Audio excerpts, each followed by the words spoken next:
Coming to the Kaleshwaram నాకు ఆశ్చర్యము భయము బాధ రెండేసినాయి. కాళేశ్వరం అనేది తెలంగాణ ప్రజల పాలిట శనీశ్వరము.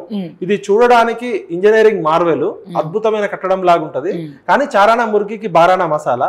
ఎకరం పంట తీయాలంటే current bill, operational expenditure, salaries, maintenance, వడ్డీలు అన్ని కలిపితే ఒక ఎకరం పంటకి 50,000 నుంచి ₹1,00,000 అవుతుందని నేను 2018లో చెప్పిన. నేనేం పెద్ద ఎక్స్పర్ట్ ఇంజనీర్ కాదు. ఎక్స్పర్ట్ ఇంజనీర్లతో మాట్లాడి నీతి నిజాయితీ గల ఇంజనీరింగ్ ట్రాక్ రికార్డులతో మాట్లాడితే వాళ్ళు చెప్పింది నేను 2018లో చెప్పిన. అప్పుడు నన్ను కేసీఆర్ 3 నెలలు ఇబ్బంది పెడితే నేను ఢిల్లీ పారిపోవాల్సి వచ్చింది.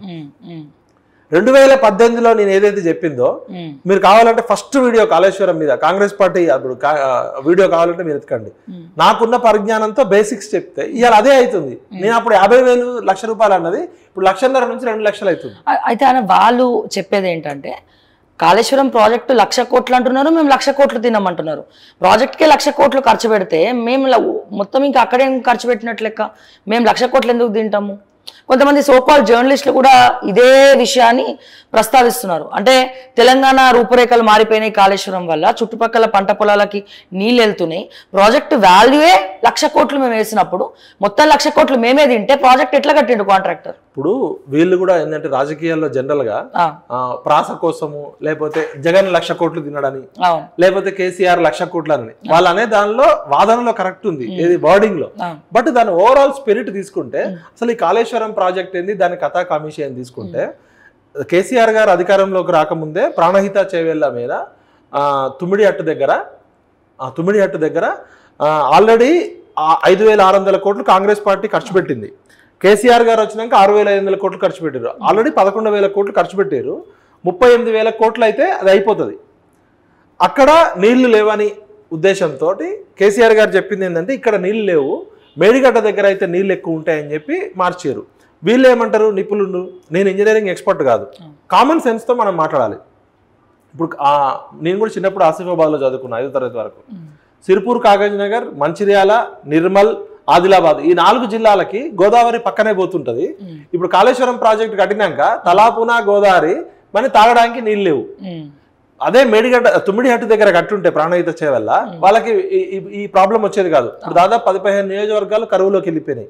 చూడ్డానికి గోదావరి పక్కనే ఉంటది. వాళ్ళు ఆ రోజు ఏం చెప్పారు, ఇక్కడ నీళ్ళు లేవు ప్రాణహిత చేవల దగ్గర, ఇక్కడైతే మన మేడిగడ్డ దగ్గర అయితే నీళ్ళు ఉన్నాయని చెప్పారు. కానీ మొన్న లోకల్ వాళ్ళు ఏం చెప్తున్నారంటే లాస్ట్ ఇయర్ వర్షాలకే ఒక్క సంవత్సరంలోనే 300 TMCల నీళ్లు ప్రాణహితలో పోయినాయని చెప్పారు. వీళ్ళేమో నీళ్ళు లేవని చెప్తున్నారు. అక్కడ ప్రజలు కానీ అక్కడ వాళ్ళు ఏం చెప్తున్నారు అంటే మామూలు నీళ్లు కనబడతాయి కదా. అక్కడ 2-3 లోకల్ ఎమ్మెల్యేలతో మాట్లాడితే అన్న ఆయన ఇంజనీరు, డాక్టరు నాతో మాట్లాడిన వాళ్ళు ఏమంటారు, 300 TMCల నీళ్లు ఒక్క సంవత్సరంలో పోయినాయి. వాళ్ళు 1,00,000 కోట్లు ఖర్చు పెట్టింది 120 TMCలు 160 TMCల కోసమే. ఇది కేవలం పేరు రాదు. ప్రాణహిత చేవెళ్ళ ప్రాజెక్ట్ కంప్లీట్ అయితే కాంగ్రెస్ కి పేరు వస్తుంది. ఆల్రెడీ 11,000 కోట్లు డబ్బులు ఖర్చు పెట్టారు, కాంట్రాక్టర్లను అసైన్ చేసారు. ఇంకా మా అంటే 20,000 కోట్లు అయితే ప్రాజెక్ట్ అయిపోతుంది. అదే మేడిగడ్డ దగ్గర కడితే కొత్త కాంట్రాక్టర్లు వస్తారు, పేరు వస్తుంది, డబ్బులు వస్తాయి. ఇప్పుడు జనరల్ గా నీళ్లు అది కామన్ సెన్స్. దీనికి నీళ్లు పైనుంచి కిందకి వస్తాయా, కింద నుంచి పైకి పోతాయా? పైనుంచి కిందకి పోతాయి. మా తెలంగాణ టోపోగ్రఫీ వల్ల దక్కన పీఠ భూమి ఎత్తులో ఉండడం వల్ల పైనుంచి కిందకి నీళ్లు రావు, గ్రావిటీ ద్వారా రావాలి. అక్కడ ఎత్తు ఉంది, ఇక్కడ డౌన్ ఉంది కాబట్టి కింద నుంచి పైకి ఎత్తిపోసారు. అయితే కాళేశ్వరం అనేది ఏంటి అసలు, ఏమంటారు కాళేశ్వరం అంటే ఏమంటారు మామూలుగా? మీరే చెప్పాలి. అంటే డ్యామా, రిజర్వాయరా, ప్రాజెక్టే అంటారు. చాలా మందికి తెలియదు ఏంటంటే కాళేశ్వరం అనేది ప్రాజెక్ట్ కాదు. ఇప్పుడు నాగార్జున సాగర్ ఒక డ్యాము, బాక్రానంగల్ ఒక డ్యాము, లేకపోతే ధవళేశ్వరం ఒక ఇది Kaleshwaram lift irrigation scheme. Okay, దీనిలో మల్టిపుల్ బ్యారేజెస్ ఉంటాయి, డ్యామ్స్ ఉంటాయి, లేదంటే రిజర్వాయర్స్ ఉంటాయి. ప్రపంచవ్యాప్తంగా లిఫ్ట్ ఇరిగేషన్ స్కీమ్ ఎక్కడ కట్టినా కూడా చిన్న చిన్న లిఫ్ట్ ఇరిగేషన్ స్కీమ్ పెట్టుకుంటారు. ఇలా ఆంధ్రాలో కూడా చాలా లిఫ్ట్ ఇరిగేషన్ స్కీమ్స్ ఉన్నాయి. భారీ ఎత్తున పెడితే ఏమైందంటే ఖర్చు ఎక్కువ అవుతుంది. ఇప్పుడు నీళ్లు పైనుంచి కిందికి రావడం అనేది ప్రకృతి ధర్మం, నీళ్లు కింద నుంచి పైకి ఎత్తిపోయడం అనేది టెక్నాలజీ. అయితే నీళ్లు కరెంటు బిల్లు నీది కాకపోతే రూపాయి అయ్యేది 100 రూపాయలు కరెంటు బిల్లు కట్టేటోడు ఉంటే ఇంజనీర్లు టెక్నాలజీ ఇస్తారు. మోటార్లు 100 మెగావాట్ పెట్టే బదులు కెపాసిటీ, దాని కెపాసిటీ 1000 పెట్టడం అనుకో, ఖర్చు నీది కాకపోతే, డబ్బులు కాకపోతే నువ్వు కూడా నీళ్లు ఎంత ఎత్తుకైనా పోయొచ్చు. నీకేం ఇంజనీరింగ్ నైపుణ్యం అక్కర్లే. మంచి మోటార్లు మంచి కరెంటు ఫ్రీ ఇచ్చి మోటార్లు తెచ్చిస్తే నీళ్లు ఎంత ఎత్తుకైనా ఎత్తిపోయొచ్చు. కాకపోతే చారణ అయ్యేది రూపాయి అయ్యేది 4 లక్షలు అవుతుంది. మరి దానివల్ల ఉపయోగం ఏంది? ఎత్తిపోయడం అనేది ఇంజనీరింగ్ మార్వెల్, కానీ దానివల్ల అవుట్పుట్ ఏంటి? ఇప్పుడు అల్టిమేట్ గా రిటర్న్ ఆఫ్ ఇన్వెస్ట్మెంట్ తీసుకుంటే నేను 1 లక్ష కోట్లు ఖర్చు పెడితే నాకు 4 లక్షల కోట్ల లేకపోతే 1 లక్ష కోట్లు వస్తాయి లాంగ్ రన్ లో అయినా కూడా. ఇప్పుడు వేరే పెద్ద పెద్ద ప్రాజెక్టులు ఉన్నాయి, ధవళేశ్వరం ప్రాజెక్టు కానీ అన్ని ప్రాజెక్టు. ధవళేశ్వరం ప్రాజెక్టు కట్టక ముందు పరిస్థితి ఏంది, కట్టినాక ఈస్ట్ గోదావరి వెస్ట్ గోదావరి జిల్లాలు కృష్ణా పరివాహక ప్రాంతం మొత్తం కూడా అద్భుతంగా, ఆ గోదావరి పరివాహక ప్రాంతం మొత్తం కూడా అద్భుతంగా డెవలప్ అయ్యి కొన్ని సంవత్సరాల పాటు వచ్చింది. ఇక్కడేమో కరెంటు బిల్లే 10,000 కోట్లు వస్తుంది, వడ్డీలో ఒక 5-6 వేల కోట్లు వస్తున్నాయి, ఇంకెక్కువే నాకు తెలిసి. Plus operation and maintenance, salaries, మరమ్మతులు ఇవన్నీ కలిపితే 10 పైసలతో అయ్యేదానికి 90 పైసలు ఖర్చు పెట్టాల్సి వస్తుంది. ఇప్పుడు ఉదాహరణకు చెప్పాలంటే అది ఇంజనీరింగ్ మార్వెల్, ప్రతి దాని వల్ల కొంత మంచి చెడు ఉంటుంది. పూర్తిగా మనం దేనిలో కూడా చెడు ఉండదు తెలియదు. దానివల్ల 1 లక్ష కోట్లు మనం ఖర్చు పెట్టి చేసింటే 90,000 కోట్లు అప్పు తీస్తే 1,40,000 కోట్లకు వచ్చింది. వాళ్ళు అన్నదానిలో 1 లక్ష కోట్లే ప్రాజెక్టు మేము కానప్పుడు 1 లక్ష కోట్ల అవినీతి ఎట్లా జరిగింది అనొచ్చు. మరి ప్రాజెక్టు 36,000 కోట్ల నుంచి 1 లక్ష కోట్లకి 89,000 కోట్లకి, 89,000 కోట్ల నుంచి 1,16,000 కోట్లకి, 1,16,000 కోట్ల నుంచి ఇప్పుడు 1,40,000 కోట్లకి అయింది. సిమెంట్ రేటు పెరుగుతుంటది, మన కాంక్రీట్ అదే ఐరన్ రేటు పెరుగుతుంది, స్టీల్ రేటు పెరుగుతుంది, మిషనరీ రేటు రోజు రోజుకి పెరుగుతుంది. ఆ పెరిగిన అంచనా 100 రూపాయలు అయితే వీళ్ళు 1000 రూపాయలు ఇస్తారు. దీనిలో అవినీతి జరిగిందా లేదా అనేది చూస్తే అవినీతి జరిగిందా లేదా నువ్వేమనుకుంటున్నావు? జరిగింది అనుకుంటున్నా. ఎందుకంటే మొన్న ఈ ఇరిగేషన్ ఏఈలే పట్టుబడ్డారు కదా, దానికి పనిచేసిన ఏఈలకే 1000 కోట్ల ఆస్తులు ఉన్నాయంటే మీరు సింపుల్ గా చెప్పేసారు. ఇప్పుడు అవినీతి, ఇప్పుడు ఇంజనీర్లు ఉంటారు, చీఫ్ ఇంజనీర్లు ఉంటారు, ఈఎన్సీ ఉంటారు, టెక్నీషియన్స్ ఉంటారు, కాంట్రాక్టర్లు ఉంటారు, ఐఏఎస్ ఆఫీసర్లు ఉంటారు, పొలిటీషియన్స్ ఉంటారు. కింది లెవెల్లో పనిచేసే మామూలు ఇంజనీర్ల దగ్గరనే ఒకటి దగ్గర 200 కోట్లు, ఒకటి దగ్గర 400 కోట్లు, ఒకటి దగ్గర 1000 కోట్లు దొరికినాయి అంటే అవినీతి జరిగింది అనేది ఇక్కడ ప్రూవ్ అవుతుంది. కవిత గారు ఏం చెప్పారు, కాళేశ్వరంలో జరిగిన అవినీతి మా నాన్నకు సంబంధం లేదు, అంతా హరీష్ రావే చేసిందంటే మరి ఇప్పుడు వీడి దగ్గర 400 కోట్లు దొరికితే మామూలు దగ్గర వాళ్ళ దగ్గర ఎంత దొరకాలి? మరి మెగా కృష్ణారెడ్డి గారు కాళేశ్వరం ప్రాజెక్టు కట్టక ముందు ఆయన ఆస్తుల విలువ ఎంత, ఇప్పుడు ఎంత? మరి తలా పాపం తిలా పిడిగడన్నప్పుడు మీరు ఏసీబీ ఓన్లీ చిన్న చిన్న ఇంజనీర్ల దగ్గరికి పోయింది, అక్కడికి పోయి వాళ్ళని బెదిరించి పెద్ద పెద్ద వాళ్ళని వసూలు చేసుకున్నారా? మరి చిన్నోళ్ళ దగ్గర 200 కోట్లు, 400 కోట్లు, 1000 కోట్లు దొరికినప్పుడు మీరు హరీష్ రావు మీద ఏసీబీ కేసులు ఎందుకు పెట్టలే? స్పెషల్ ఇన్వెస్టిగేషన్ టీం ఎందుకు పెట్టలే? సిబిసిఐడి ఎందుకు ఎంక్వైరీ చేయలే? దానిలో ఐఏఎస్ ఆఫీసర్ ఆమె స్మితా సబర్వాల్ ని సెంట్రల్ గవర్నమెంట్ ఎందుకు లెటర్ రాయలే? రజత్ కుమార్ కి ఎందుకు రాయలే? దానిలో చాలా మంది ఇంకా పెద్ద పెద్ద ఇంజనీర్లు ఉన్నారు. మరి రిటైర్ అయిన ఇంజనీర్ల పరిస్థితి ఏంది? హెలికాప్టర్ లో తిరిగిన రిటైర్డ్ అయిన ఇంజనీర్లు ఏంది? అసలు ఈ ప్రాజెక్ట్ లో రిటైర్డ్ ఇంజనీర్ల అవసరం ఏముంది? జనరల్ గా గవర్నమెంట్ ఏదైనా ప్రాజెక్ట్ చేస్తే గవర్నమెంట్ డిపార్ట్మెంట్ లో సర్వీస్ లో ఉన్న వాళ్ళని వాడుకుంటది, లేకపోతే ఎక్స్పర్ట్ కన్సల్టెన్సీలను వాడుకుంటది. వ్యాప్కోస్ అనే కన్సల్టెన్సీ ఆల్రెడీ ఉండగా ఈ రిటైర్డ్ ఇంజనీర్ల పెత్తనం ఏంది అంటే, రిటైర్డ్ ఇంజనీర్ ఏదైనా తప్పు చేస్తే ఆల్రెడీ రిటైర్ అయ్యిండు, ఈ కేసులు అయ్యి అవినీతి ప్రూవ్ అయ్యే లోపు ఆ రిటైర్డ్ అయిన ఇంజనీర్ టపిమంటాడు, ఇక కేసు ప్రూవ్ కాదు. అసలు ఈ రిటైర్డ్ ఇంజనీర్లు పెట్టడమే కేసీఆర్ గారి యొక్క తెలివి. ఇప్పుడు దీనికి కర్త కర్మ క్రియ ఎవరమ్మా జనరల్ గా నీకు తెలిసి? కాళేశ్వరం ప్రాజెక్ట్ అంటే ఎవరు? అంటే ఆయనే చెప్పుకున్నారు కదా, నేను రూపకర్త, కాళేశ్వరం ఇంజనీర్ నేనే, దీన్ని సృష్టించింది సృష్టికర్త నేనే అని చెప్పి చాలా సందర్భాల్లో చెప్పడం జరిగింది. కేసీఆర్ గారు ఏం చెప్పారంటే, ఒక అపర భగీరథుడు లాగా తపస్సు చేసినట్టు ఆ రోజు భగీరథుడు గారు ఎంత తపస్సు చేసిర్రో, నేను నా బొట్టు చెమటని రక్తాన్ని చెమటగా మార్చి నేనే కుర్చీ వేసుకొని కూర్చొని దీన్ని మొత్తం రూపకల్పన అన్నాడు. నదులకి నడక నేర్పిండు, కానీ బాహుబలి మోటార్లకు ఈత నేర్పలే. 80,000 పుస్తకాలు చదివిన అపర మేధావి. కాళేశ్వరం ప్రాజెక్టు చీఫ్ ఇంజనీర్ ఎవరు? Chief engineer KCR, chief architect KCR, chief designer KCR, chief monitoring చేసింది కేసీఆర్. మరి ఇన్ని పదవులు ఒకటే తీసుకొని, కానీ ఇప్పుడు కాదంటారు కదా, ఇప్పుడు కాంట్రాక్టర్ అంటున్నారు. ఇప్పుడు కేసీఆర్ గారు ఎంఎస్సీ పొలిటికల్ సైన్స్ చదివిందంటే నమ్మినాం. ప్రపంచంలో ఎంఎస్సీ పొలిటికల్ సైన్స్ లేదు, ఎంఏ పొలిటికల్ సైన్స్ ఉంది, కానీ ఆయన ఎంఎస్సీ పొలిటికల్ సైన్స్ చదివిండు. 80,000 పుస్తకాలు చదివినా అని చెప్పిండు. ఒక మనిషి జీవితంలో బతికేదే తిప్పి కొడితే 30,000 రోజులు, 25,000 రోజులు. ఆయన 63 సంవత్సరాలు ఇంటూ 365 రోజులు వేస్తే 30,000 రోజులు వస్తుంది. 30,000 రోజులు అయిన తల్లి గర్భం నుంచి చదివినా కూడా, పుట్టుక నుంచి చదివినా కూడా 30,000 పుస్తకాలు చదవాలి, రోజుకో పుస్తకం చదివినా కూడా. అట్లాంటిది 80,000 పుస్తకాలు చదవడం సాధ్యమైంది. మళ్ళా ఈయన ఇంజనీరింగ్ చదవలే, ఆర్కిటెక్ట్ చేయలే, సివిల్ ఇంజనీరింగ్ కాదు, ఈయన ఎక్కడ డ్యాములు కట్టినోడు కాదు, నీటి పారుదల ఎక్స్పర్ట్ కాదు, కానీ chief engineer, chief architect, chief planner, మళ్ళీ ఫైల్ సంతకం పెట్టింది కూడా కేసీఆర్, ముఖ్యమంత్రి అప్రూవల్ లేకుండా వెళ్ళదు కదా. అయితే ఇప్పుడు కవిత అవినీతి జరిగింది అనేది ఇంజనీర్లు ఒప్పుకున్నాం.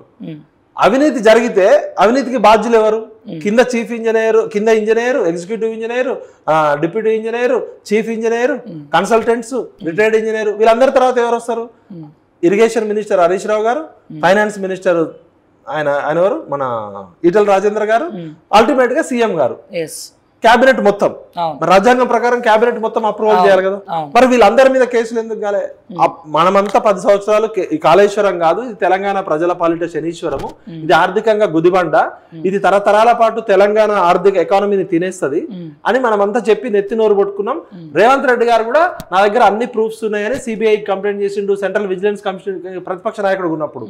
మరి వచ్చినాక ఇమీడియట్ గా స్పెషల్ ఇన్వెస్టిగేషన్ టీం పెట్టి, సిబిసిఐడి పెట్టి, ఏసీబీ దాడులు చేపించి, స్టేట్ లో కూడా ఇరిగేషన్ డిపార్ట్మెంట్ లో విజిలెన్స్ డిపార్ట్మెంట్ ఉంటది, జిఐడి డిపార్ట్మెంట్ లో విజిలెన్స్ అండ్ ఎన్ఫోర్స్మెంట్ ఉంటది. నువ్వు ఈ 2 సంవత్సరాలు గడిపికినావు. మరి 2 సంవత్సరాలు నువ్వు కాళేశ్వరం మీద కమిషన్ వేయలే. ఆయన వేసింది మేడిగడ్డ, అన్నారం, సుందిల్లా మూడే. కాళేశ్వరం అనే mega multi lift irrigation scheme లో ఈ 3 బ్యారేజీలు మాత్రమే. దీనిలో మరి మెగా కృష్ణారెడ్డి పాత్ర ఏమైంది? మునిగిపోయిన బాహుబలి పంపులు ఎట్లా మునిగినాయి, గోడగోలి అదంతా ఎట్లయింది? అంటే కాళేశ్వరం మొత్తం మీద కమిషన్ కాదు, ఆ 3 మీదనే. అంటే మెగా కృష్ణారెడ్డి చెయ్యని పనులు ఏదైతే ఎల్ఎండి చేసిందో అది తిప్పి కొడితే 5,000 కోట్ల 10,000 కోట్ల పనులు అక్కడ 2 పిల్లర్లు కుంగినాయి అనుకుందాం. మరి అక్కడ కుంగడానికి కారణం ఏందని చూస్తే national dam safety authority clear గా ఇచ్చింది. ఇక్కడ భూగర్భంలో సాయిల్ టెస్ట్ చేస్తే ఇసుక ఉంది, కింద బొగ్గు ఉంది. అసలు ఇక్కడ ఇల్లు కడితే కూడా ఎవడు ఇల్లు కూడా కట్టాడు, అట్లాంటి చోట మీరు ఇంత పెద్ద ప్రాజెక్ట్ ఎట్లా కట్టారు అని చెప్పింది. మరి సాయిల్ టెస్ట్ చేయకుండా ఇప్పుడు ఏదైనా మనం ఇల్లు కట్టాలంటేనే గట్టి నేలలో కడతాం, అట్లాంటిది ఇసుక నేలలు బొగ్గున్న దగ్గర కడితే ఎక్కువ కదా. ఎందుకు ఇంత తొందర, ఎందుకు ఇంత ఆత్రం? మరి దానికి ఎవరు బాధ్యులు? ఈ ప్రాజెక్టు కమిషన్ వేయకముందే నేషనల్ డ్యామ్ సేఫ్టీ అథారిటీ ఇచ్చిన రిపోర్ట్ ఉంది, కాగ్ ఇచ్చిన రిపోర్ట్ ఉంది, విజిలెన్స్ కమిషన్ ఇచ్చిన రిపోర్ట్ ఉంది. ఆ రిపోర్టు ప్రకారము నువ్వు 200 కోట్లు 400 కోట్ల తిన చేపలను పట్టుకొని పోతే తిమింగలాలు దొరికినాయి. మరి తిమింగలాలను పట్టుకొని పోతే డైనోసార్లు ఉన్నాయి కదా, ఈ చిన్న చేపలను పట్టుకొని పెద్ద తిమింగలాల దగ్గర వసూలు చేస్తున్నావు. అంటే ఏంది నీ ఆపరేషన్ ఏంది? ఈ 2 సార్లు ఇప్పుడు రేవంత్ రెడ్డి గారిని మనం ఎందుకు ముఖ్యమంత్రి చేసుకున్నాం, లేకపోతే కాంగ్రెస్ పార్టీకి ఎందుకు అధికారం ఇచ్చినాం? ఇలా కేసీఆర్ అనేటోడు పూర్తిగా అవినీతి మయంలో ఉన్నాడు, కచరా పాలన చేసిండు. ఎట్టి పరిస్థితుల్లో కేసీఆర్ని బొక్కలో వేయాలి. అప్పుడు బీజేపీని ఎందుకు మనం ఓటేయలే? బీజేపీ బీఆర్ఎస్ ఒకటే అయింది. బండి సంజయ్ని పనిచేస్తున్న బండి సంజయ్ గారిని తీసి బండకేసి బాధిర్రు, కాలంలో కట్టబెట్టి. కవితను అరెస్ట్ చేయలేదు, మునుగోడులో ఓడిపోయారు. వీళ్ళంతా మ్యాచ్ ఫిక్సింగ్ ఉందనే మనం కాంగ్రెస్ అయితేనే కేసీఆర్ని ఢీకొంటది, రేవంత్ రెడ్డి అయితేనే బొక్కలో వేస్తాడు అన్నాడు. రేవంత్ రెడ్డి గారు ఏం చెప్పిండు? ప్రతిపక్ష నాయకుడు ఉన్నప్పుడు జైళ్లలో రూములు కట్టించినాం, మిమ్మల్ని ఖచ్చితంగా బొక్కలు వేస్తా అని చెప్పిండు. ఒక కేసు విషయంలో మనం ఒక పోలీస్ ఆఫీసర్ దగ్గరికి పోతామమ్మా, పోతే పోలీస్ ఆఫీసర్ అవును దొంగతనం జరిగింది కరెక్టే, నాకు ఆ దొంగ కూడా తెలుసు, వాడి చిత్రం మొత్తం నా దగ్గర ఉంది, వాడు నిన్న రాత్రి అక్కడ అడవుల్లో కనబడ్డాడు, మా టీం ఎతుకుతుంది, మొన్న రాత్రి అక్కడ కనబడ్డాడు, దొంగ నాకు తెలుసు, నేను పట్టుకుంటా అని చెప్తుండు. మనం రోజు ఈయన పట్టుకుంటాడంటే ఆ పట్టుకుంటున్న దొంగ ఇంత 6 అడుగుల అజానుభావుడు, ఇంత లావు ఉన్నాడు, మీసాలు ఉన్నాయి, ఆయన దగ్గర కత్తి ఉంది, గన్ను ఉంది అని రోజు చెప్తున్నాడు. మనం పోయినప్పుడల్లా రేపు పట్టుకుంటా బొక్కలు వేస్తాను. చీర దొంగ దొరికినాక ఏమైంది సార్ అంటే పక్క ఊరు పోలీస్ స్టేషన్కి ఇచ్చేసిండట. ఇప్పుడు రేవంత్ రెడ్డి గారిని సీఎం చేసుకుంది కేసీఆర్ ని బొక్కలో వేయమని కదా, నువ్వు బొక్కలో వేయకుండా బీజేపీకి ఇచ్చినావు, మరి బీజేపీలో తెచ్చుకునేటోళ్ళం కదా. ఇప్పుడు నువ్వు పొద్దున్న వేస్తే ఏమని చెప్తావు? CBI, ED, income tax, vigilance commission అన్ని మోడీ జేబు సంస్థలు, మోడీ ఇస్కో అంటే ఈ ఉస్కో అనే కుక్కలు అని చెప్పి మీ రాహుల్ గాంధీ చెప్తాడు, మీ కాంగ్రెస్ నాయకత్వం చెప్తుంది. ఇదే రేవంత్ రెడ్డి గారు సిబిఐ నమ్మకం లేదంటాడు. మరి నువ్వు కొండదేవి ఎలకను కూడా పట్టలే కదా. అంతకుముందు డ్యామ్ సేఫ్టీ అథారిటీ ఇచ్చిన రిపోర్ట్ ఉంది, కాగ్ ఇచ్చిన రిపోర్ట్ ఉంది, విజిలెన్స్ కమిషన్ ఇచ్చిన రిపోర్ట్ ఉంది. తెలంగాణ ప్రజలంతా ఓపెన్ గా చెప్తున్నారు కదా కేసీఆర్ అనేటోడు కాళేశ్వరం పేరు మీద మొత్తం స్కామ్ అయిందని చెప్పి నువ్వు చెప్పినావు కదా.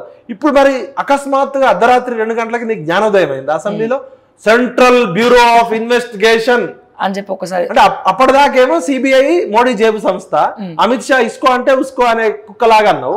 మరి ఒకటేసారి సిబిఐ ఏమన్నా కళలోకి వచ్చిందా నీకు? అంటే దీన్ని లోగుట్టు పెరుమాళ్ళకి ఎలక. ఇలా సిబిఐకి కేసీఆర్ జుట్టు ఇవ్వడం వల్ల కాంగ్రెస్ పార్టీకి లాభమా బీజేపీకి లాభమా? బీజేపీకి. ఇప్పుడు మీ జుట్టు నా చేతిలోకి వస్తే నేను ఒక ముఖ్యమంత్రిని, మీరు దొంగ దొంగ అని చెప్తున్నా. కేసీఆర్ దొంగతనం చేసిండు, కేసీఆర్ ఈ ప్రపంచంలోనే అత్యంత కరప్టెడ్, అసలు ఈ భూమి మీద ఇంతవరకు ఇంత పెద్ద కరప్షన్ ఏం చేయలేదని చెప్పిండు.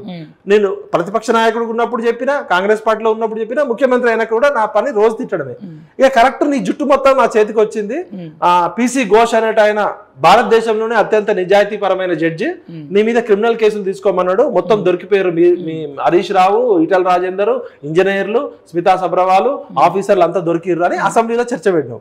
అసెంబ్లీలో చర్చ పెట్టిన తర్వాత యాక్షన్ టేకెన్ రిపోర్ట్ చేయాలి కదా, కేబినెట్ లో డిస్కస్ చేయాలి కదా.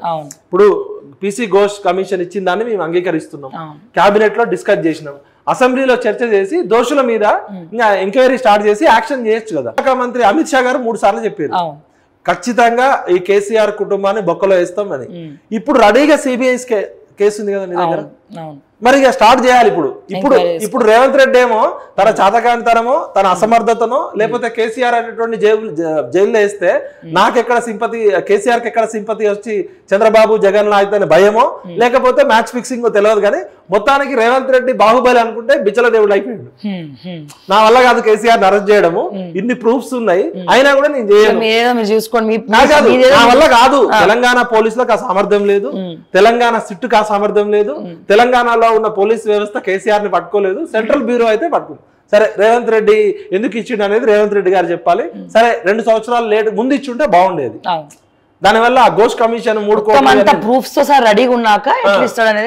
అసలు కాగ్ రిపోర్ట్ మీద కూడా ఎంక్వైరీ చేయొచ్చు, డ్యామ్ సేఫ్టీ రిపోర్ట్ చేయొచ్చు, విజిలెన్స్ కమిషన్ రిపోర్ట్ ఉంది. సరే 2 సంవత్సరాలు కాలయాపి.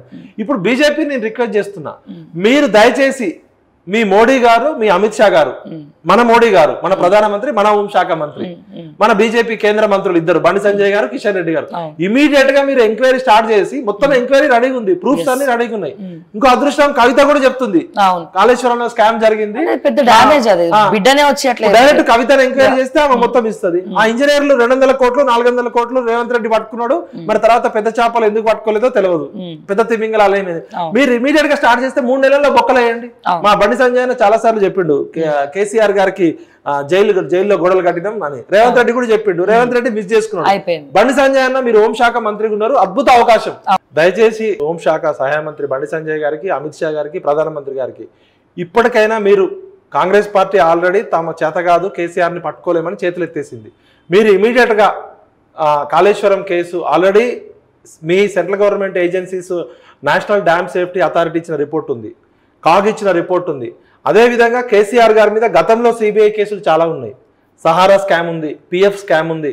కేసీఆర్ గారు ముఖ్యమంత్రి అయినాక 2014-15లోనే సిబిఐ వచ్చి మార్నింగ్ 10 నుంచి ఈవినింగ్ 5 వరకు గ్రిల్ చేసింది.